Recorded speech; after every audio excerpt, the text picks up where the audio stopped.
The Calgary real estate market is one that still continues to favor the seller, where activity is still strong and bidding wars are still happening. This is largely because of the oil prices and the commodity boom that is happening in Canada.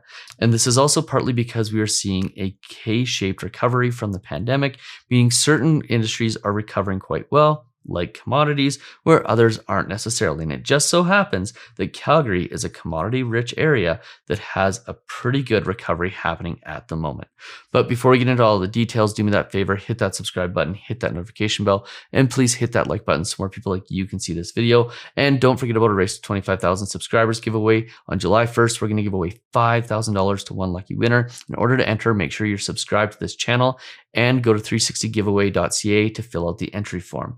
You also get an extra entry if you follow me on Instagram or if you share the contest socially. Okay, so let's get into it. My favorite stats package of all the stats packages. I love the way that the Calgary Real Estate Board puts these together. They have the best stat package in the country. The reason that I know this is because I look at every single one of them on a monthly basis, and the Calgary Real Estate Board just makes this super easy to look at.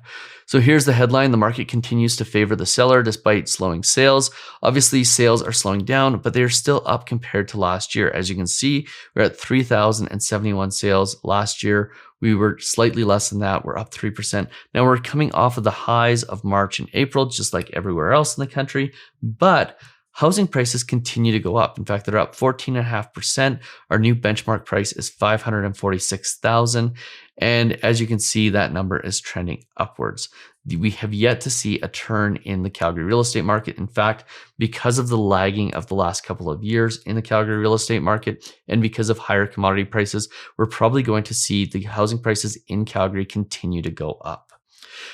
Detached prices are around $648,000. So think about that from the perspective of a Vancouver or Toronto house. You can get significantly more house here than you can in pretty much any other market in Canada while having a pretty good income because the average income in Calgary is quite high compared to the real estate values. Inventory is going down. We're seeing about 25% less inventory than last year. Listings have come down by about 6%, which is all again favoring the sellers. So Calgary is one of those few markets that is bucking the national trend and is a market where you can still sell a property and make money. And if you're buying a property, well, you are still able to buy a reasonable property with a reasonable income.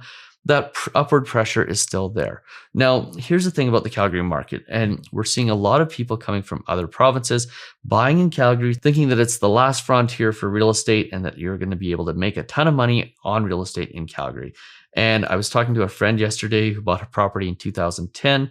They're just thinking about selling it for less than what they bought it for in 2010. And the reason for that is because Calgary is a cyclical market based on commodity prices, and it doesn't necessarily move in the same directions and the same way that other provinces and other cities in Canada do. So here's the thing about investing in Calgary is if you're buying a long-term investment and you have somebody here on the ground who can manage it for you, fine. Might be a good investment. But if you're thinking you're going to have a 1 or a 2 year time horizon and you're going to be able to flip the property, well, I've got news for you. You're probably going to find yourself in a position as interest rates go up and as oil prices come back to normal, as they typically do during a recession. You're probably going to find yourself in a position where you're underwater on that property and you're going to have to hold it for a significant amount of time in order to get your equity back, especially if these prices start to flatten out. And with interest rates going up, that obviously compounds things. I don't recommend buying real estate pretty much in any province, in any city across Canada right now, but I especially don't recommend it if you aren't familiar with the Calgary market. Now, if you're a Calgary real estate investor and you know the market and you know what you're getting into, I think that's a different story. I think there's some opportunities for money to be made in this market, but it's certainly not by buying a brand new build and hoping that it appreciates, or just buying a property in whatever random neighborhood and hoping that you get good renters and end up with an income. So I think this is a tough market for real estate investors. I think you need to be smart about it. And with all the foreign investors, and when I say foreign, I mean investors that are not local to Calgary, buying in this province and buying in this city, I think when the market does turn, there's going to be a lot of people holding the bag, wondering where all of their equity went and why housing prices didn't do in Calgary what they did in Vancouver and Toronto. So if you found this video useful, check out our Vancouver real estate update and check out some of the latest videos on the channel. I'll link them here and here. And If you found this video useful, do me that favor, hit the subscribe button, hit the notification bell. Please hit that like button so more people like you can see this video, and we'll see you on the very next one. Cheers.